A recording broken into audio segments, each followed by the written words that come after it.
Quero que saiba que sou feliz e que sua casa é uma gracinha. E que se às vezes eu choro à noite é que me lembro de minha mãezinha. Você não sabe como eu te quero, espero sempre você chegar.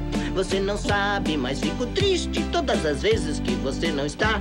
Quero que saiba que sou feliz e que sua casa é uma gracinha. E que se às vezes eu choro à noite é que me lembro de minha mãezinha. Peludinho, como é que você pode ser tão travesso? E a bagunça que você faz? O que você me diz disso, hein?